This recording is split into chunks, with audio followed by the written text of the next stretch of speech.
Hi, this is Paul. This is the second video that I'm making with this setup. I can see a little bit more of the couch, at least with the one, a little bit more of the door. I'm just doing this at night, and got back from my trip and have a little bit of time. And I've been chomping on some of this stuff for a while. I wanted to make some of this last week, but I started talking about the Ukraine war, and actually it fits together. Because in many ways, what I'm seeing is that, let me lower the sound level a little bit here. I think that's better. The foreign policy of progressive liberationism is liberal hegemony. And I made a video last week about Mearsheimer and Ukraine and the invisible Protestantism beneath failed liberal hegemony. And I want to, hopefully this week, put together some videos that demonstrates more of my thesis. Progressive liberationism is what I call the implicit religion of much of America.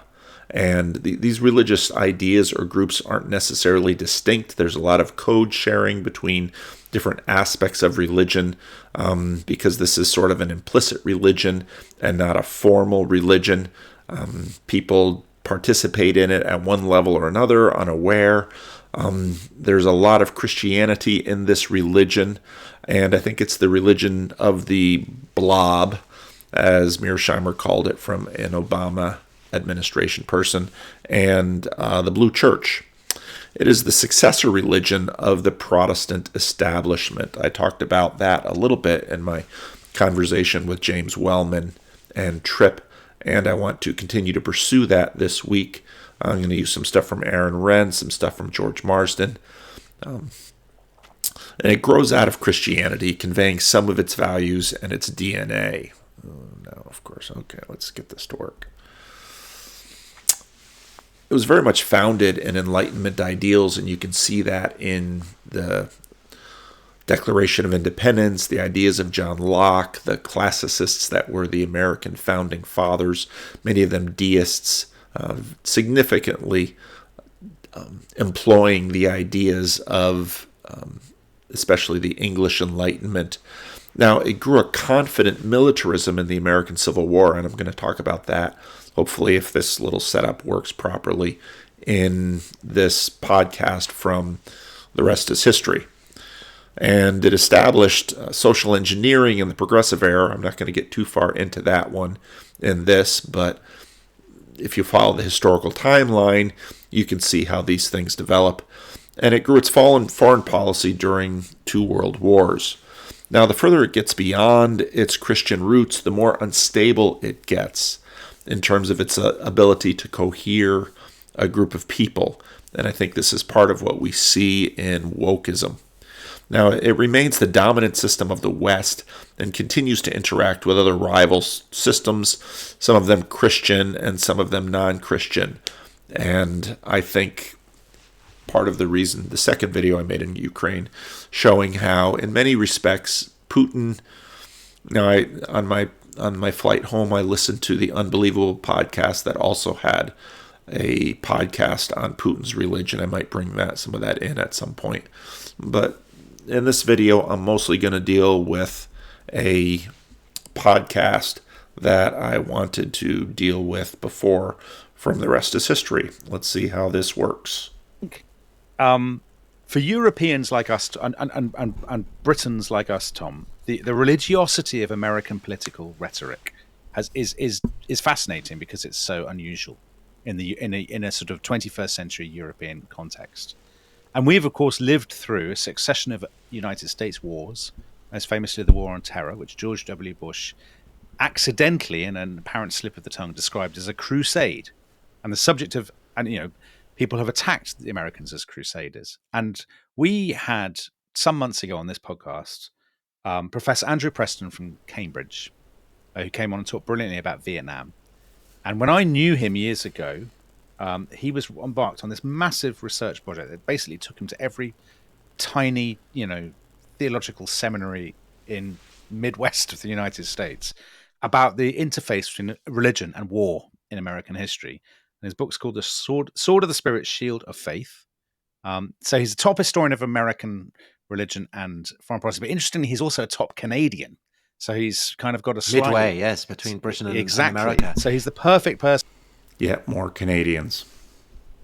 So he's the perfect person to be And have you sourced him for us? I sourced him. Yeah, he's right here now, Tom. Andrew, welcome. Thanks so much for joining us. I'm absolutely delighted that we're going to be talking about this theme, and I didn't suggest it. Well, okay. So I realise I'm not going to get much of a word in edgeways between the two of you in this podcast. But go ahead, Tom. Have the first question. So, Andrew, would it be legitimate to say that the American way of war, the American way of diplomacy, that you can trace it back to the Pilgrim Fathers, to the beginnings of New England? I think there's certain ideas that you can trace back. They disappear for a while, and then they're revived at various points. But the ideas were certainly there in the early 17th century, partly from the Pilgrims, but also from the Puritans who come over in 1630, John Winthrop and his great fleet, where he says, the eyes of the world are upon us. Yeah. And he tries to set up an example for Americans to follow. I mean, historians since have said he wasn't actually intending to speak for time immemorial for this great superpower 400 years later, but just he was sort of invoking just standard Puritan doctrine about being special and being, they have a providential mission and whatnot. But then that idea of the U.S. being a city on a hill with the eyes of the world upon them becomes really embedded in American political culture. So that kind of speaks to a couple of questions we got from our listeners on our Discord channel. So Liam Boyd asked how we're defining American Crusades, and Mark Woodhouse said basically, aren't everybody's wars informed by their religious faith? Why is America any different? And I suppose that's the $6 billion question. We should know that Dwight Eisenhower, who of course became president of the United States, wrote his memoir, entitled it Crusade in Europe. This word, of course, is very, very loaded.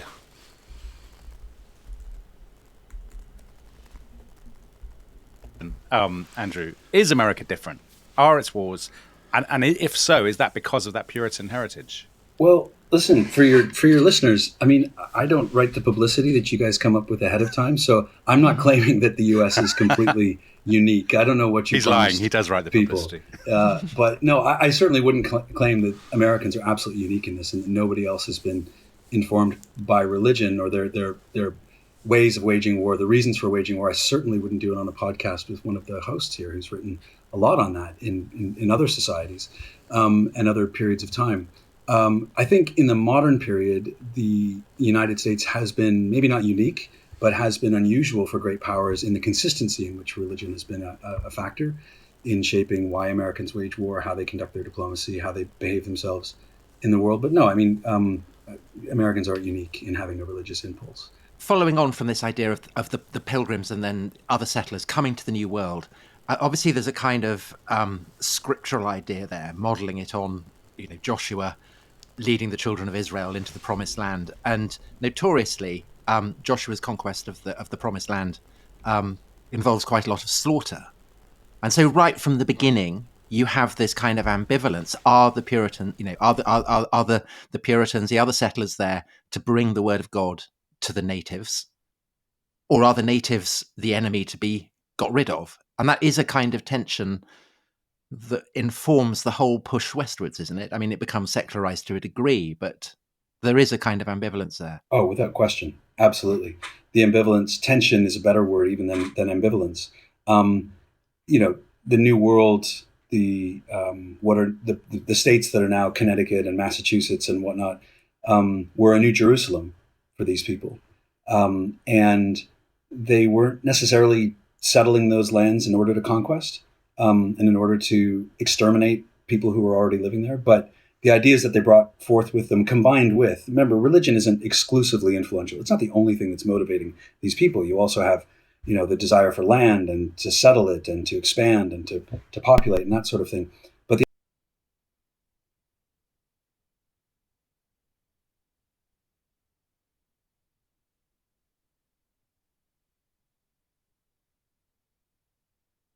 But the ideas, those religious ideas that are there that you talked about, Tom, provide this kind of fuel that just propels this expansion. And it also provides a lot of ways in which the point I made when I was moving my lips and you couldn't hear me is because I'm trying to, again, this studio isn't ideal, but there are always multiple factors, multiple motivations, multiple things impacting why people do what they do.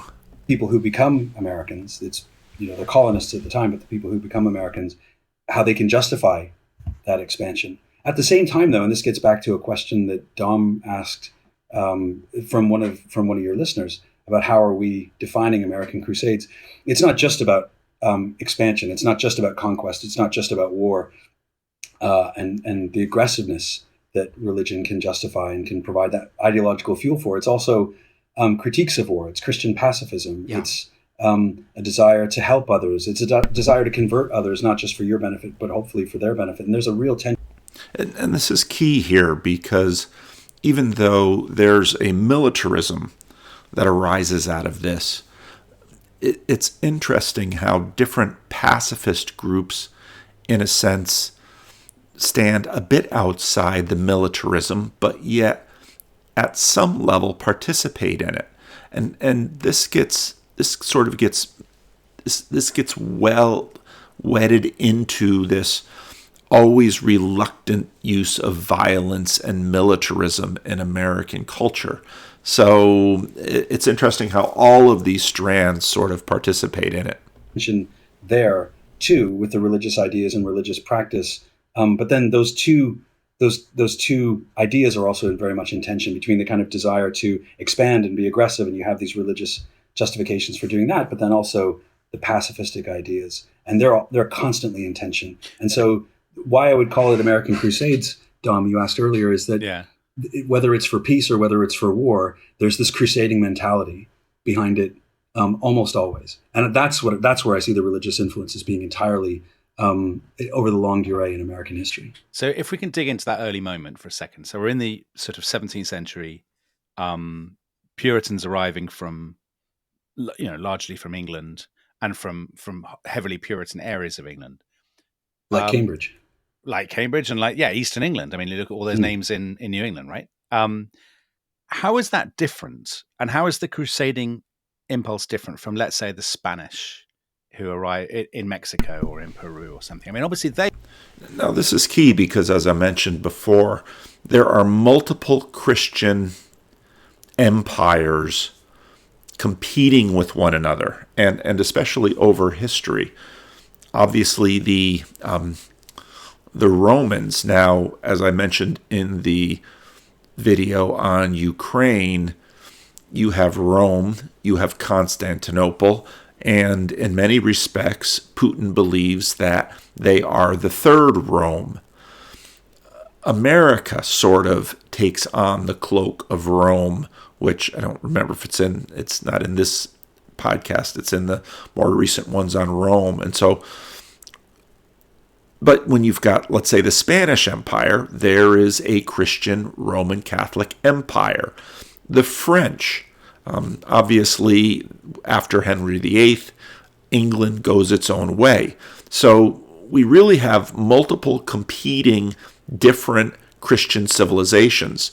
If you read Philip Jenkins' book on the religious aspect of the First World War, England, France, Germany, all deeply Christian countries go to war for their own aspect of Christianity. And of course, that's not new. They also have a very strongly Christianizing ethos, which historians have sometimes thought of as just a fig leaf for greed, but I think clearly isn't. That they genuinely believe in it. Yeah. Does the Puritanism? I mean, it's the standard thing that we secular Europeans say slightly mockingly about Americans. Oh, they're 17th century Puritans. You've never grown up. Does that make them different? Yeah, I can see you enjoying that line as a secular it's a good Canadian. Line. It's of course, yeah, exactly. I love that line, and because it's true. So does it make them? Well, there are differences, of course, to how the Spanish and the Portuguese go about their business. The English settlers, the colonists, think that they're different. They very much think that they're different. They think that they're better, and they think that the Spanish are going about it all the wrong way. Initially, the English aren't all that concerned with spreading the gospel and with converting Native American peoples. Initially, that changes over time, but initially. Now, it's also helpful to remember that the English are in two different places in America. They're in Jamestown and they're in New England, and the groups that go to Jamestown are very different in terms of their motivation than the groups that go to New England. And don't forget that in some ways you have the Dutch in the middle of them with New Amsterdam. So there's obviously with a summary like this you have to pick and choose, but there's a lot going on the American scene here, and the Dutch, Roger Williams later on in Rhode Island, the Quakers in Pennsylvania, all of this will come in. The Dutch are very important in terms of the religious liberty element, as is Roger Williams, who spent a fair amount of time in the Netherlands. It was often the case, and this was true of the Pilgrims as well, when they leave England, they first go to the Netherlands, and so some of the cultural DNA of the Netherlands gets into them as well. They want to land, they want to settle, they don't necessarily want to find a whole lot of gold. I mean, they'd love to find the gold, but of course the gold isn't there in somewhere like Massachusetts. And so they just want to settle, and they kind of want to be left alone at first. But very quickly, like within 10 years, there are flashpoints and conflicts that then between the Pequot and the Narragansett and other Aboriginal tribes and the settlers. And that then breaks out in violence and small wars, in really, really incredibly violent wars. The Europeans take this violence with them over to the New World. Native Americans are practiced at warfare, and pretty brutal warfare as well. So it becomes a lot of these conflicts turn into a holy war, partly because of that religious, the things that Tom was talking about before, that kind of tension within this sort of message that, or not message, that the values that Puritans and Pilgrims and other English settlers have, that they have from their religious faith and from the Bible. And then once there's some momentum that builds up, it just generates its own steam. Well, Andrew, could I ask you about a further wave of settlers who are Quakers? And yeah. Quakers, they're bred of the same kind of Protestant milieu in England as the Puritans, but they are. I mean, you could almost say they have a kind of aggressive pacifism. They are. They kind of introduce a new strain of thought, and how does that fuse with the traditions that you have? So they found Philadelphia, city of brotherly love. How did those traditions fuse with those in New England over the course of the 17th and then into the 18th centuries? Well, the Quakers are one of those really important founders of American pacifism. They're not the first, but they're one of the most important. And they bring a strong... And it's helpful to remember there are lots of different kinds of pacifism. I got to keep this technology moving, working. Well, they don't bring it; it's already there. But they have a very strong reformist ethos and impulse that heavily shapes how Americans view others and how they view the wider world. It doesn't mean that it then dominates or changes the way Americans interact with others, but that reformist impulse is a kind of conscience check, right? It's the angel on the shoulder of Americans who say, if you're going to expand, if you're going to do this, these sorts of things, you have to do them for the right reasons, and you have to do them in the right ways. I want to be clear, it doesn't mean that Americans always do them in the right ways. There's a lot of incredible violence that happens that historians now think we can actually call genocide, even though the term is ex post facto. It's ahistorical to apply it to that period, but it does look and feel and sound like what we would today call genocide. And yet, in a lot of ways, the American project, be it westward expansion or overseas, is shaped by that very strong reformist, pacifistic impulse. If we're going to do this, we have to do it for the right reasons and in the right ways. And that's kind of where I go back to that idea of American crusades, where American crusades comes back in. That's because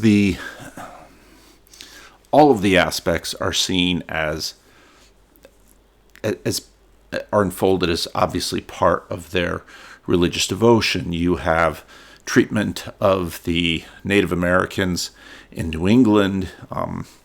Jonathan Edwards in the colonial period worked a fair amount of his time working for the conversion of Native Americans, obviously in Pennsylvania, pacifists. So it's obviously they're treating it very quickly, but it's a tremendously complex story. Sort of story is kind of settlers versus largely English settlers versus indigenous people. But there are obviously other players in the story for North America. So we mentioned the Spanish and the Portuguese in Mexico and Brazil and so on. But obviously, there's the French who are Catholics, and this is say the 18th century, late 17th, early 18th century.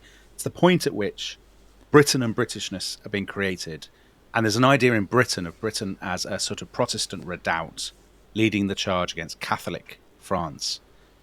What do people think in North America go out there? Because they're obviously fighting the French too, right? They're fighting lots of wars against the French in the 18th century. Do they think of them as kind of, well, I know what you think they think, because you write about wars of permanent reformation. So do you think these are kind of, European-style religious wars fought out on the North American continent? Is that in part? Yeah, in part, definitely. I mean, Dom, the American name for the 7 Years' War. What do the Americans call the 7 Years' War? What do they call the American 7 Years' War? That's tremendously funny. They've got to give it some nonsense title, no doubt. Well, no, they give it. I mean, this speaks exactly to what you were just asking. They call it the French and Indian War. Okay. And they fight a series of wars in the 18th century, and they're British wars. They're imperial British wars, or they're great power wars that Britain fights, and they're known to people in Britain as the War of Austrian Succession or the War of Spanish Succession. And of course, Americans know that George Washington, in some ways, made his name and got a lot of his experience in the French and Indian War, good and bad experience alike, that the debts from the French and Indian War sort of set up British taxation of America, which begins the foment for the American Revolution.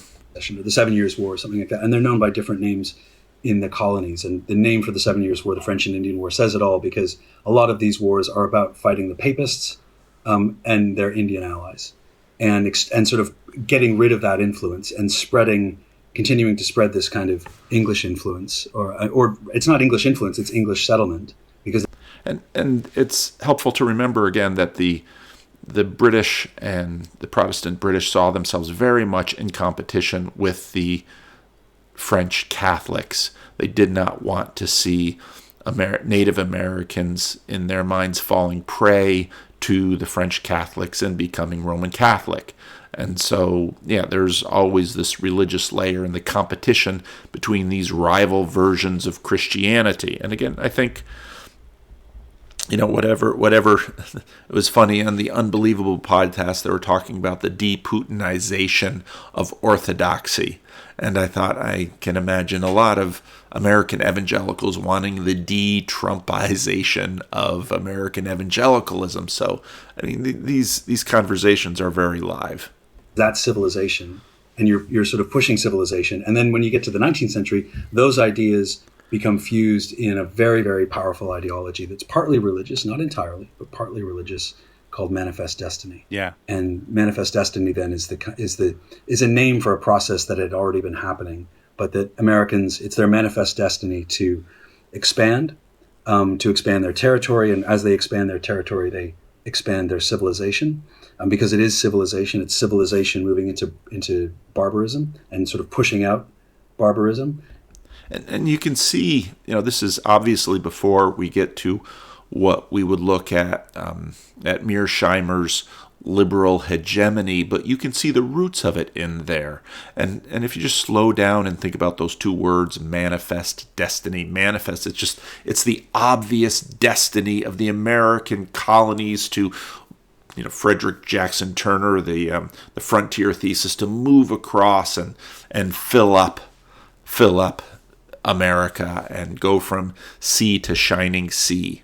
And the pact with God that they have, which goes back to some of the things Tom was mentioning earlier, the pact is that they have a right to do this, to expand, but then they also have a responsibility to civilize the territories that they're expanding into. And again, this civilizing will become the liberal hegemony. It will become, Kipling will call it, we'll get to that later, the white man's burden. Well, in many ways, the white man's burden will become the burden of women and people of color as well, as this continues to develop and unfold. Now, there's going to be a lot more pieces we're going to have to get to, especially in Marsden's book, but we'll get there. But isn't there also with Protestantism, perhaps particularly with Quakerism, there is an consciousness of sin as well. So Quakers, for instance, start to lead the campaign against slavery.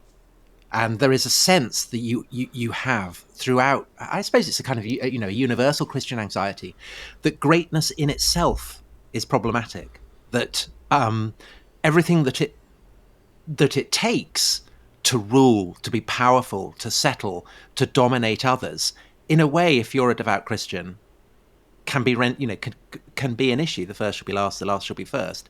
And is that something that is kind of a shadow over American greatness from the beginning as well, do you think? Because, I mean, Now, this is a tension, obviously, within Christianity. And some claim I have... Some claim that I am too averse to fame and fortune, and if I would only release myself from those shackles, I could go out and do greater things. And I won't name the names of you who have told me this directly. You certainly were not the first to tell me this directly. I think about that sometimes. Yeah, this tension within Christianity also gets built into the tension in the United States. And this will come about when we get into this period with the Spanish-American War and whether or not America will become a colonial power. You both have the sort of the Genesis ethos of America as an anti-imperial nation, but also this Christian idea that, well, our use of the military will be for your best interest, sometimes whether you see it that way or not. You see that absolutely, in the present day. Is that something that you think originates from this kind of early modern Christian seedbed? I hadn't actually thought about it like that, but yes, I think you're absolutely right. I think you're absolutely onto something. I mean, the interesting thing is, by the time we get to the 19th century, where slavery is an embedded institution in the United States, with the cotton gin and the vast expansion of slavery in the first half of the 19th century, there then emerges a very strong abolitionist movement that comes out of this tradition that you're talking about. But that abolitionist tradition is also quite expansionist and believes pretty strongly in manifest destiny, just as long as slavery doesn't follow. So. The anti-slavery doesn't actually map out always onto pacifism and in fact, a lot of pacifists, like the coiner of the phrase, manifest destiny, John L. O'Sullivan, he himself considered himself a Christian pacifist. And he believed in manifest destiny, not because they had to go out and exterminate all the Indians, but because this was just what God meant. I mean, America would expand and everything else would just follow, because this was just, and this was exactly how history should be unfolding. Now, it's helpful to remember, obviously there's been quite a bit of conversation about Catholic schools, Protestant schools, Christian schools on Indian reservations in America and Canada. And it's helpful to remember that this culture, this Protestant culture, sometimes Catholic culture as well, because Catholics have their schools as well, but this Protestant culture is behind this. And in many ways, just as Americans go other places, Doctors Without Borders, you have health brigades going into the third world to teach people about sanitation, clean water, medical, all of this stuff. Well, this is all part of that movement. Yeah, right. So the idea that that all these ideas are in some way specific to America, but also are universal, because that's to be Catholic is to be universal. Christianity is a universalizing, globalizing religion. It's for absolutely everybody. Yeah.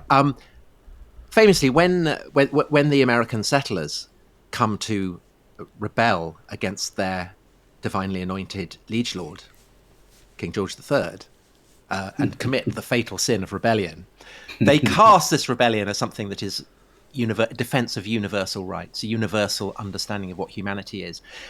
And this is where you get the universal aspect of the Enlightenment.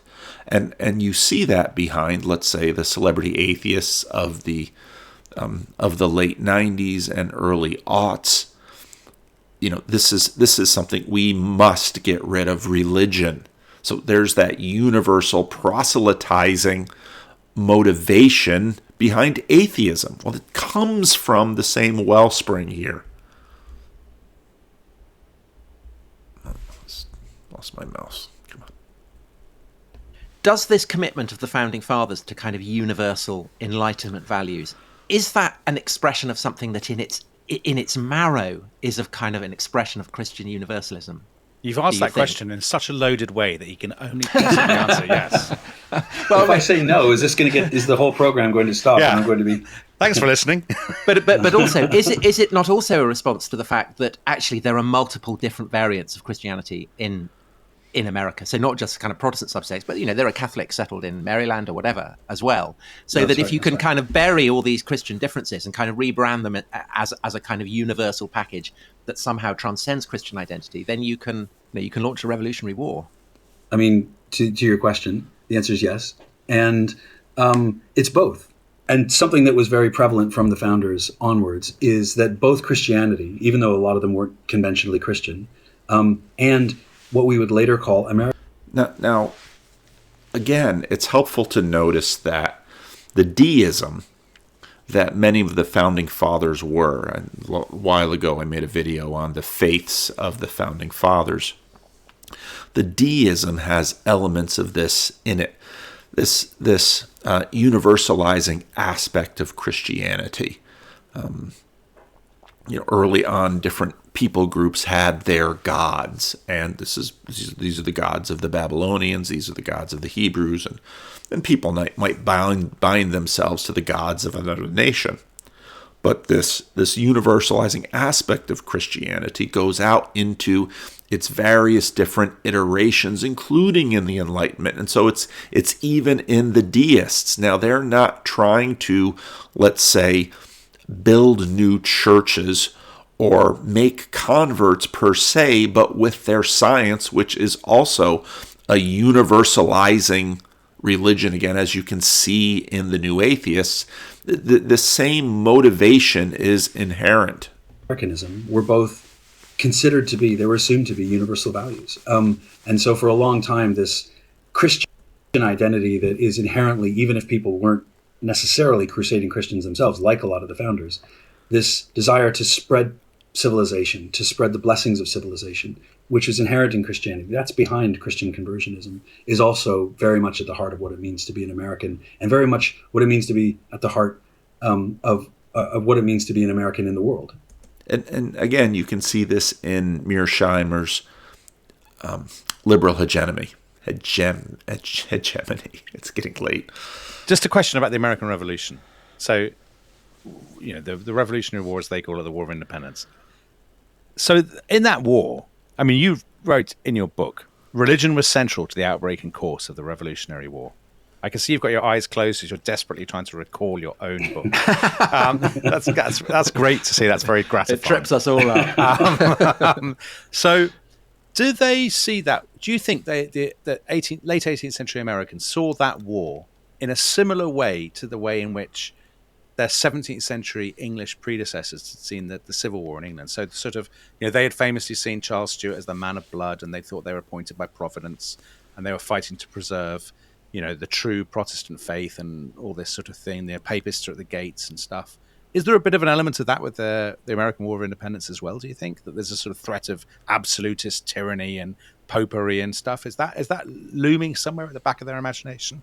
I think it's looming. I think it's right at the very front of their imagination, even if not just to us, but to some people at the time, it didn't seem very logical, especially with people who actually were slave masters, who actually owned people as property, that they were then accusing the British of King George and of Parliament of being slave masters and enslaving the American colonists, which of course is incredibly hypocritical on so many levels.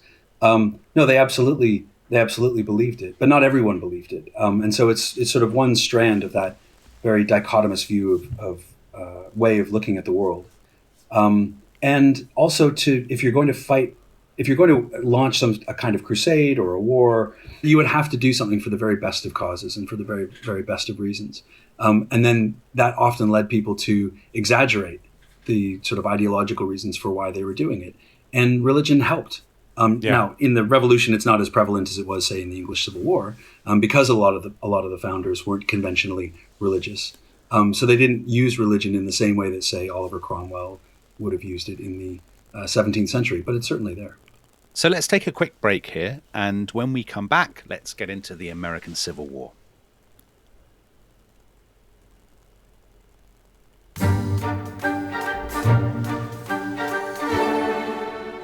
Welcome back. We are talking about America's Holy Wars, or America's Crusades, with Professor Andrew Preston from Cambridge. Now, Tom, would you like to take us into the American Civil War? So moving on from the American Revolution into the 19th century, Now, pay attention to this section, because it's really in the Civil War that the United States changes. In order to keep the Union together, the North has to change, and the Civil War begins with all of these armies from different states that begin to fight. But what the Civil War does was really federalize the power of the federal government together. Back to the question I asked before, because it does seem, fundamental to the most brutal war that has been fought on North American soil. Is this seen by Americans themselves for Christian reasons as a problem? Is it feeding into the kind of the nexus of causes that will result in the Civil War? A guilt about slavery bred of kind of Christian understanding? For some people, unquestionably, absolutely. The argument that I make in my book about the American Civil War is that it became America's first war of humanitarian intervention. Now, that is an interesting thesis. America's first war of humanitarian intervention. And again, if you couple that with Mearsheimer's thesis of liberal hegemony, it's a fascinating idea. For a lot of the reasons that you just said, Tom. Most Americans at the time weren't abolitionists at the outbreak of the Civil War. Abolitionists were sort of a radical fringe. Now, if you look at, I can go grab the book.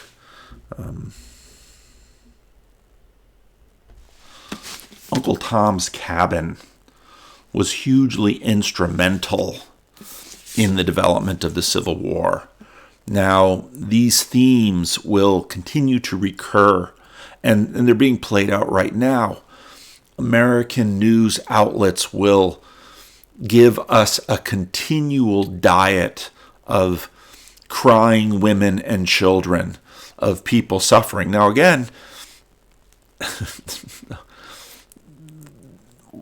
well, of course, why not? But, of course, it sells for the news outlet. It triggers our mirror neurons. And in some ways, at least on the American scene, this is the abolitionist crying woman story.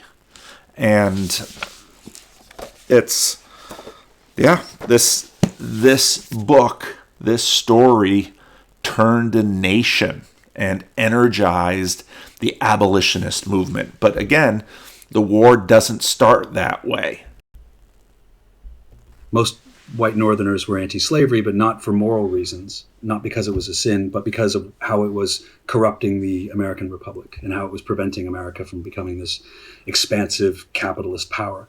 But over the course of the Civil War itself, and Abraham Lincoln held that view when he became president. He wasn't an abolitionist. And he said, if we can preserve slavery where it is and avoid this Civil War and prevent it from expanding, then that's fine. But and it's important to the Emancipation Proclamation. Remember, there's these border states that are slave states, and he doesn't free the slaves there. He frees the slaves only in the rebel states. Well, why? Well, that's how he's waging the war. Once the war breaks out and it acquires a logic and a momentum of its own, people like Lincoln and other white Northerners then embrace the moral crusade of ending slavery as a way to preserve the Union, and the two become fused. Now, there's a certain convenience to this sort of holy warfare, because you can enjoy, I use that word guardedly, many of the benefits of war and conquest without the avaricious guilt. And the language that Lincoln and others used then in the Civil War in 1862, 63, 64 is highly moralistic. It's highly religious. Christian abolitionists who are either evangelical Methodists or Baptists, or they're Unitarians or Quakers on the sort of more progressive end of Christianity. He's borrowing their rhetoric. He's borrowing their language. They're also giving constant sermons, writing constant pamphlets, writing songs that become very widely popular. And then what I found really interesting in my research. Now if you look at Uncle Tom's Cabin, you look at many of the abolitionist sermons, you will have, what's the focus? The focus is on the suffering of the slave. Now we've talked about, all the way up till now, Sam Harris, it's banishing suffering. The focus is, it's the suffering that we need to end, and that, of course, will be behind these wars of liberal hegemony. Research is that later on, in later wars, in 1898-99, the Spanish-American War, into the 20th century and in the First World War, Americans are consciously adopting the Civil War as their model for a war of humanitarian intervention, a righteous war that is then justified by God. Just on Lincoln. So Lincoln is a really interesting character, isn't he? Because the sort of stereotype of Lincoln is that he's a classic, he's the American. It's to some extent in that he dies on Good Friday. In the public mind, he's the American equivalent of somebody like Gladstone. In the public mind, he's the American. In the civil religion of America, he's the equivalent to Jesus Christ. That's Lincoln for the North. Now, it's important to remember that when the North wins the Civil War, the religion that people today connect with the Bible Belt is not the religion of the slave owners.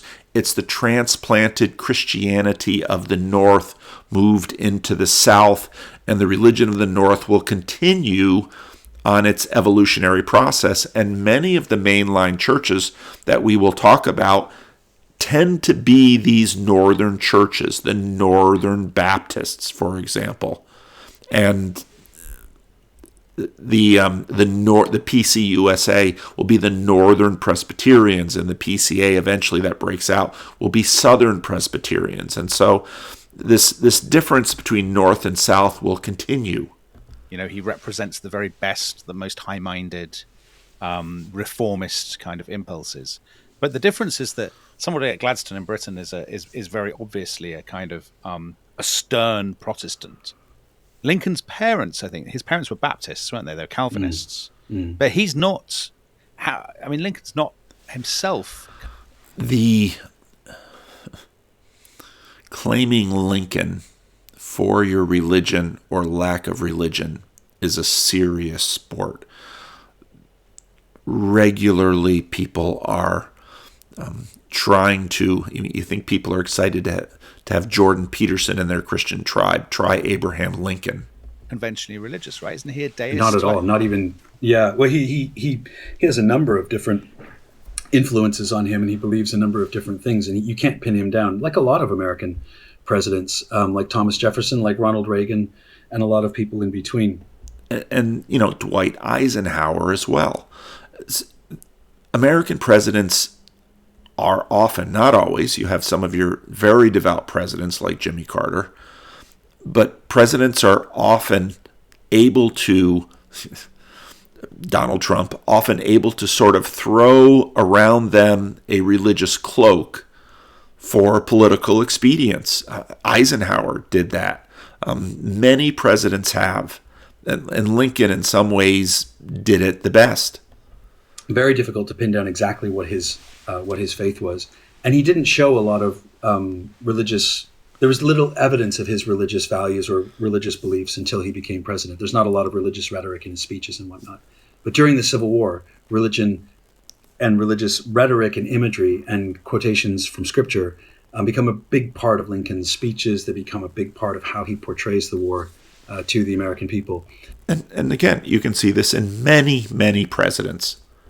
Sometimes it's explicit religious phrasing, but sometimes it's just the kind of biblical cadence of his speeches, to the extent that people considered his speeches as sermons. And Frederick Douglass famously called his second inaugural address something like, I'm paraphrasing here, but like the greatest sermon in American history.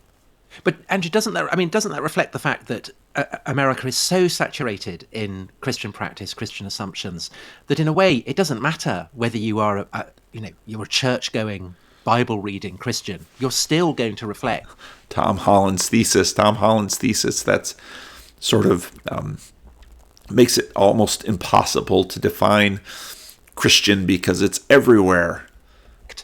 Assumptions that are so deep-rooted that you can't really escape them. Yeah, I think that's absolutely right. There are instances in which, say during the Spanish-American War, when William McKinley decides to annex, which is the American euphemism for colonize, when it decides to annex the Philippines, and he does so for explicitly Christian reasons, it's not a coincidence that McKinley was a Bible-reading, church-going Methodist. But you're absolutely right, Tom, that the ethos, especially... Now, again, he's a Methodist, and the Methodists will become one of the predominant mainline Christian denominations at the end of the 19th and in the beginning of the 20th century. And the Methodists continued to be a war zone in terms of the ongoing battles between sort of... we're going to really have to get into this at some point. In the mid-19th century, and at other times, like the 1950s, when religion absolutely suffuses everything, that it's almost impossible to escape. And that religion, so obviously we've talked about it as Christian a lot. Well, it is Christian, but there are all kinds of variations. And is it too simplistic to say that there are specific? I mean, you talked about the sort of pacifist strain, which obviously is represented by Quakers and stuff. I mean, when you stand back and look at, let's say, the 19th century, can you say that there is a distinct kind of Episcopalian, that's obviously the US equivalent of the Church of England, effectively, or dissenting kind of Methodist, Baptist, or indeed Catholic? Are there distinct views of America and its place in the world? Or by that point, has there become a kind of, as Tom suggested earlier, this sort of melting potish kind of, American civil religion that trumps all of that and transcends it? Now, and this is where some of my critique of the moral panic of progressive evangelicals right now over Christian nationalism is totally unfounded, because this is the dominant strain of American culture until the Christian aspect and labels are sort of go underground. I haven't really figured out all the language. It's part of the reason I make these videos, so I can work on the language and figure out how to tell this story. How it all goes sort of implicit, and it becomes just Americanism. Well, I think there's definitely the civil religion that's there, and it gets to the point that Tom just made, that this kind of that religion suffuses everything. Therefore, Christianity or Judeo-Christianity, although that term isn't coined until the 20th century, that it suffuses everything to the point that you have the emergence of a kind of civil religion. I mean, both of you have pointed out that there was Now remember, it's Robert Bella in the 60s, who coins that term civil religion by looking at the Kennedy administration. Many types of Protestantism, but also Catholicism, other Christians, Lutherans, for instance, and then Jews who were present in the United States in the 19th and early 20th centuries. But really, until the middle of the 20th century, until World War II, the United States is a Protestant nation. And so I wouldn't necessarily say that that there was an Episcopalian stamp on American politics or foreign policy, or a Methodist stamp, but there absolutely was a Protestant stamp. And this is part of what Protestants manage to do when they have rivals. Protestant, the term, means something as opposed to Catholic, let's say. And in Protestantism in America, you see this continue in evangelicalism. You see it to a degree even among mainline churches. They're sort of one, but yet they're distinct. It's in some ways the ultimate consumerist approach to this. You can have your differences and your unity too. Everyone else had to conform to that Protestant norm, be they Catholics or Mormons or Jews. And they lived, as Franklin... Mormons are in some ways, even though they're not They're not Trinitarian. They're not Unitarian. They're really polytheists in many ways. But in some ways, Mormonism is the quintessential American Protestantism in some respects. Roosevelt said, who was actually very, very pluralistic, very tolerant when it came to religion. He appointed more Jews and Catholics to his cabinet than any president before him had. In fact, I think... Okay, and this is where I think, again, we can begin to see now with Roosevelt, you look at Norman Rockwell's paintings, this famous painting that Norman Rockwell does. Each according to the dictates of his conscience. And we begin to see now of course, Roosevelt enters the White House in 1932 and will continue to win presidencies. But you see now, as America gets more diverse, something's going to happen with this diversity of religion. And Roosevelt begins to broaden, as Andrew will about to say, he begins to broaden his cabinet. And this will become critical as the 20th century goes on with Protestant, Catholic, Jew. And now you get Judeo-Christianity, this term that, when people bring it up, it's very much a Cold War term, but it really comes into the fore in the middle of the 20th century. I think he appointed more Jews and Catholics to his administration than all presidents before him combined, but he did make the observation, not his own judgment, but the observation that that the United States was a Protestant nation. And now, there's no one more waspy than FDR.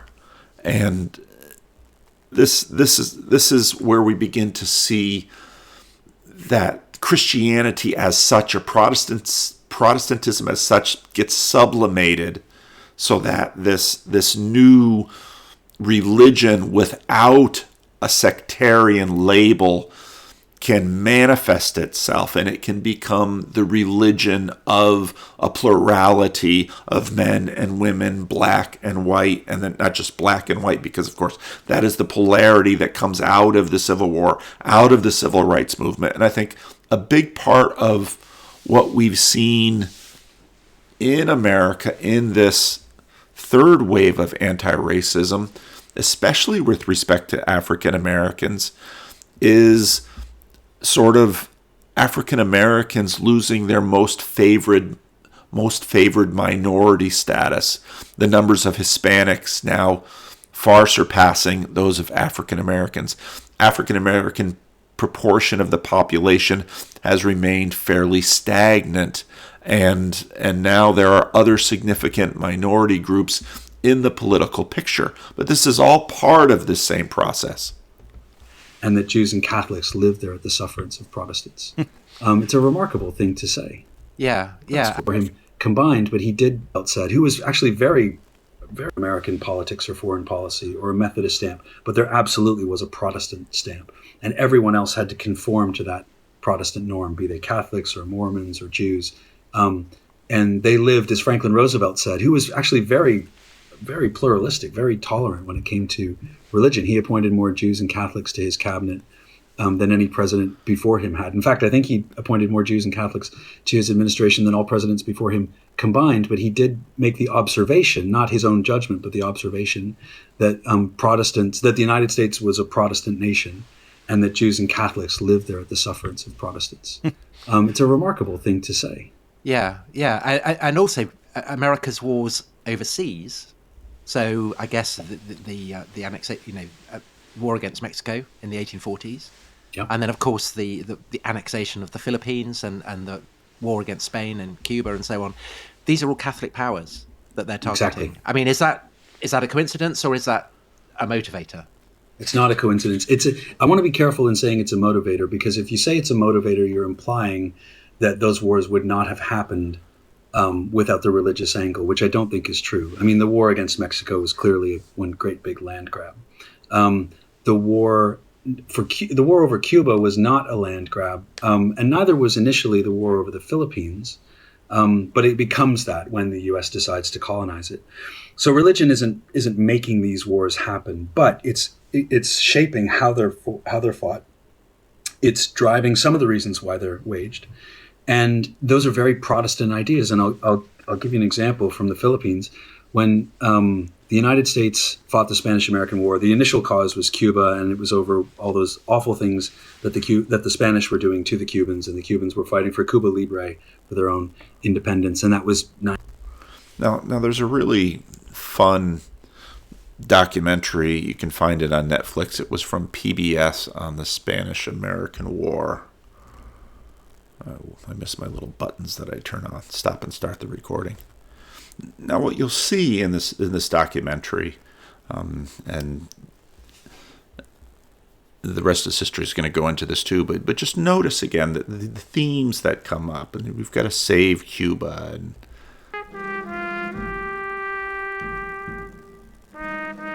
through 1897, the New York newspapers portrayed Cuba as a damsel in distress, Uncle Sam as her gallant savior, and Spain as the villain, in an intriguing romance of war. And every romance has its troubadour. Hearst's was Richard Harding Davis. Richard Harding Davis was a brilliant writer, but more than that, he was an incredible character. Hearst paid him $3,000 a month plus expenses, which was absolutely phenomenal. As the international correspondent for Harper's Weekly, Davis had journeyed through the Middle East and Central America.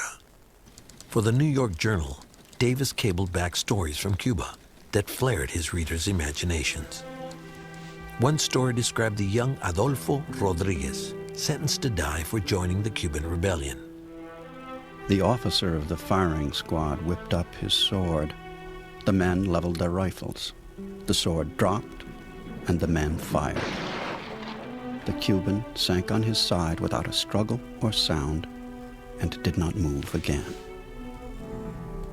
again, this is how you move the empire and say, it's our Christian duty to stop this suffering.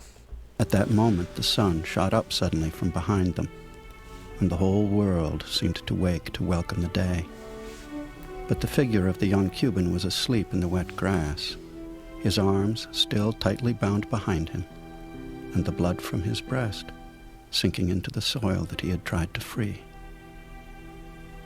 Richard Harding Davis.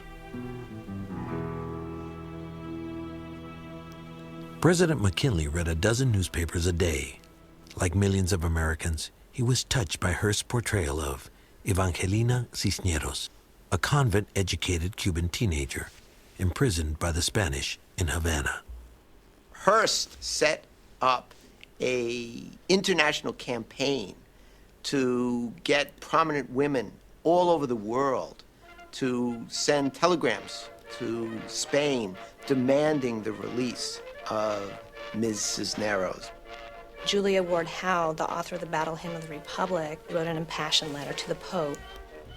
Now, if you want to get a sense of the religious millennial fervor of the Civil War, just go to YouTube and make sure you follow the lyrics of the Battle Hymn of the Republic. It's a phenomenal song.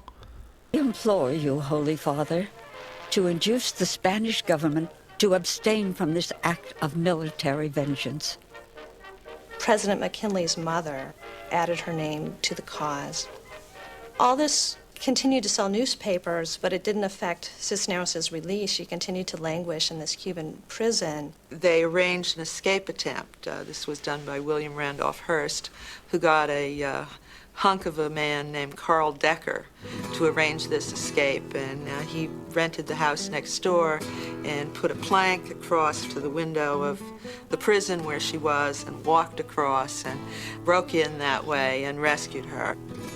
She reached out her hands to us with many little glad cries, rippling out in whispered Spanish Many little glad cries. benedictions for our efforts to save her.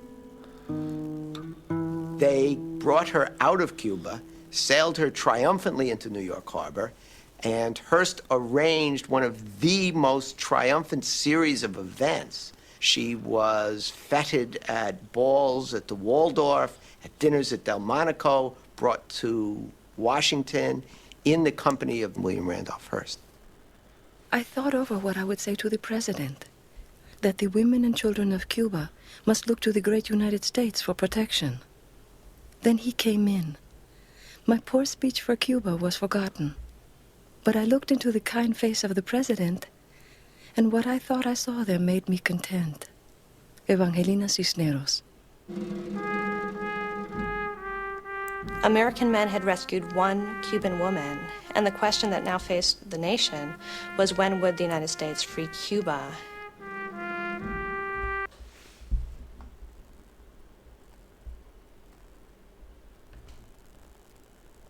90 miles from the Florida shore, so it mattered a lot to Americans. Eventually, the U.S. went to war to kick Spain out of Cuba, and part of that war was fought in the Philippines as a separate theater of the war, simply because the U.S. wanted to knock out the Spanish fleet.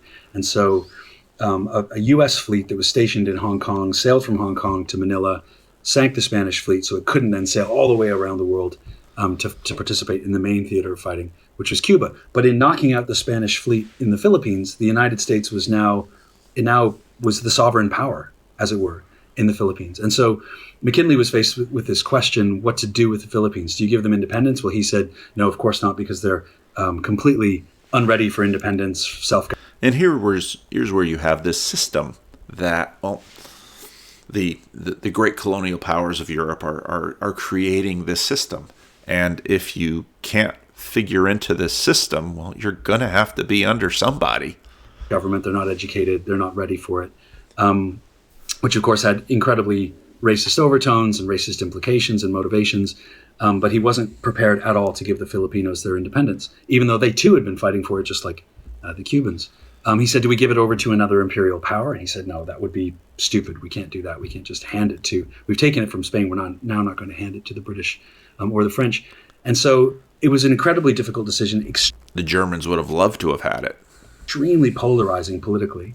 And then he later said, about a few months later, that he decided to take the Philippines after asking God for guidance. And he said he got down on his knees and prayed to Almighty God for guidance. What do I do with the Philippines? And God told him to take the Philippines and to educate the Filipinos and uplift and civilize and Christianize them. And okay, now this is overtly, consciously Christian. What happens when that layer goes away? Now it's just morality, it's benevolence, it's doing the right thing. You can just sort of take Jesus out of it, and well, as long as that these sort of non-narrative images sort of hold in the culture, that'll hold. But when those non-narratives elements begin to withdraw, well, what are you going to have? And then historians have never believed that. They've always thought that was hogwash. But none of them have looked at who McKinley was. He was this incredibly devout evangelical Methodist who always, I mean, if you look in McKinley's writings, his diary and whatnot, every time he faced a difficult decision, he was praying to God for guidance for it. So it's not, it's quite realistic that he did this as well for the Philippines. Historians have singled out that one phrase, Christianize, that he wanted to Christianize the Filipinos. And they say, silly McKinley, they were already Catholic. They don't need to be Christianized. But McKinley, of course, knew that they were Catholic already. Yeah. What he meant, they weren't proper Christians. They weren't true Christians. They had to be made Protestants. Well, Andrew, and with that is education. And these themes continue in Latin America today. Question here from Alfonso XIV, the Pretender. Oh, I'm honored. Is the religious spirit informing US wars any different from the evangelical component of 19th century British imperialism? And am I right that it's the annexation of the Philippines that prompts Kipling to take up the white man's burden? Exactly. Exactly. It's that decision that McKinley was wrestling with, and Kipling contributed. So Kipling writes that first. He's kind of encouraging the Americans to shoulder their responsibility as upholders of Anglo-Saxon Protestantism, basically. Yeah, take up the white man's burden. Yeah. Yeah. But then, of course, the poem is full of all the problems that are going to ensue. Yeah. But Andrew, what you were saying a second ago raised a really interesting question. I'm sure would appeal to Tom, because Tom's sort of modus operandi is to tell us how Christian things are, but also to point out how uncomfortable people are with acknowledging that. So Tom's constantly having kind of Twitter battles with humanists. Do you think when we tell the story of America, I mean, people often, you open the Guardian or something and there's some great essay about American imperialism. Do we often miss the religious element to all this, do you think? Because historians are not comfortable talking. I mean, that's kind of... Well, and again, what we're seeing with Putin is we've got a whole group over here talking about all these other reasons, and then some little Christian, religious, spiritual people saying, no, it's because, he invaded Georgia on 8808, and he was warming up to invade Ukraine on the day with all the twos, and so there's a numerology behind him. Your argument, isn't it, Tom, that a lot of historians are not terribly comfortable talking about religion because they're not religious. They think we live in a post-religious age. Well, no, I would say that they are religious. The criticism of empire is itself bred of Christian assumptions. Well, of course, I mean, that's what that's the whole thing. Yeah. But Andrew, what do you think? Do you think people are not as... so you gave McKinley as an example. So the thing that people would...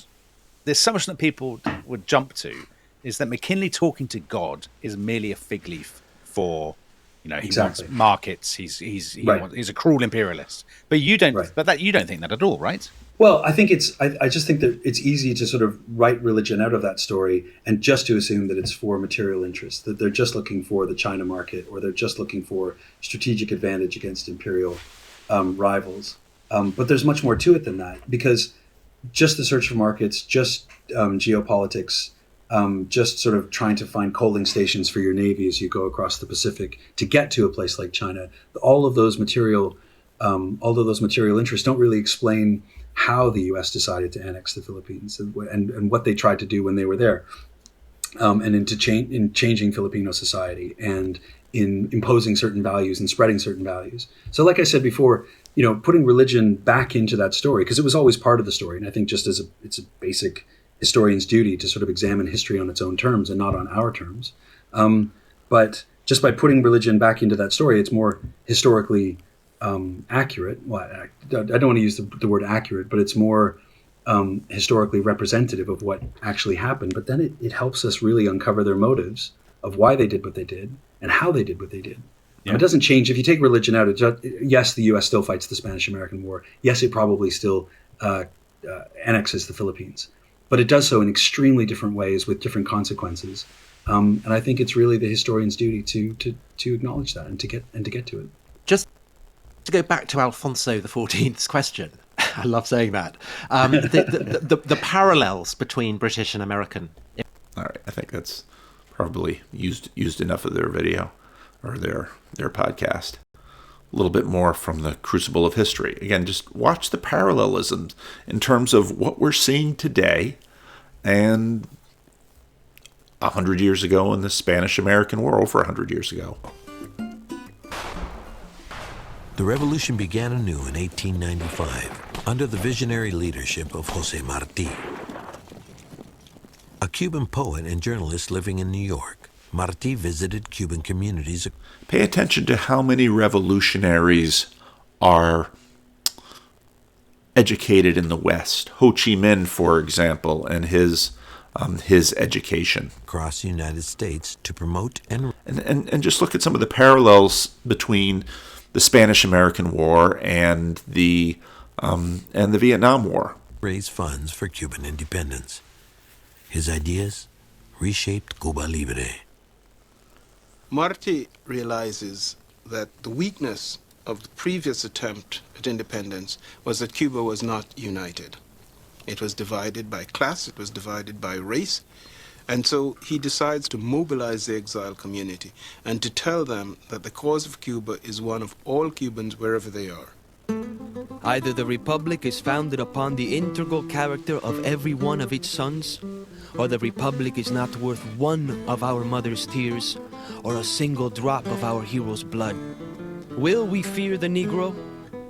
The black man has drawn his noble body to its full height and is becoming a solid column for his native liberties. Now it's interesting because you'll hear similar strains like that and the question of African American participation in the Civil War, how some African American leaders wanted African Americans to fight in it because African Americans would then be taking their place alongside of white Americans, and others would then, of course, frame it as, well, wait a minute, here now the black man is doing the fighting for the white man, and these kinds of conversations will continue right through Vietnam. Others may fear him. I love him. Jose Marti. He basically argues that black Cubans and white Cubans had come together, that going back to the 10 Years' War, their blood had joined in the fields of battle, and that because of that history, race had been superseded, it had been transcended.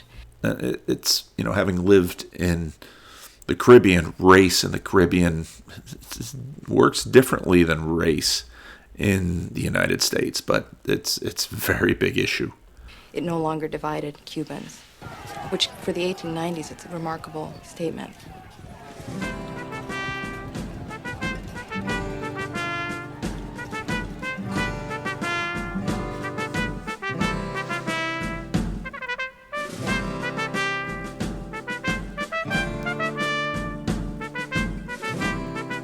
In April 1895, Martí joined 60-year-old General Máximo Gómez in the Dominican Republic. They hitched a ride aboard a German banana boat, then rode to the rocky shores of southeast Cuba to lead the rebellion.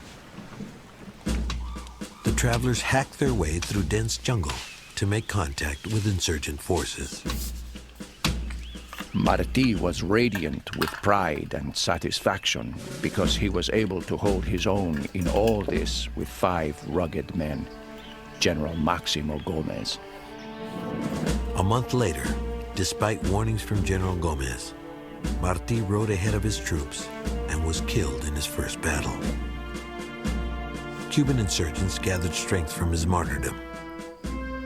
They reclaimed the eastern provinces that they had occupied during the 10 Years' War.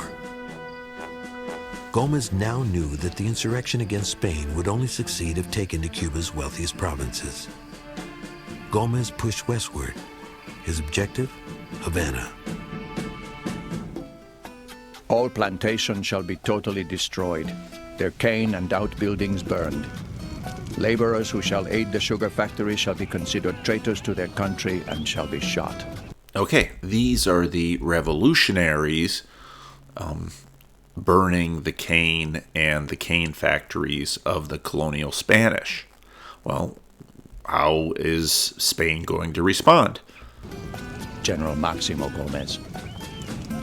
A new Spanish colonial governor, General Valeriano Weyler, was sent to Havana to stop General Gómez. Weyler faced a rebel army that operated with the support of peasant farmers. He forcibly reconcentrated the rural population. The aim of the policy... And again, look at the Vietnam War for parallels. You'll find parallels all over the place here. ...is to gather people not involved in the army who were living in the countryside and put them into towns where their services would not be available to the Cuban rebels.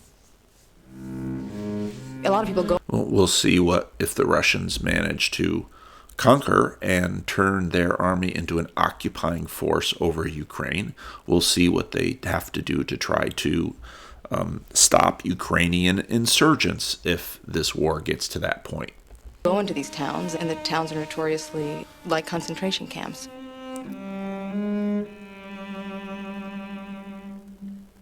Nobody really knows how many people died, but they range from tens of thousands to hundreds of thousands.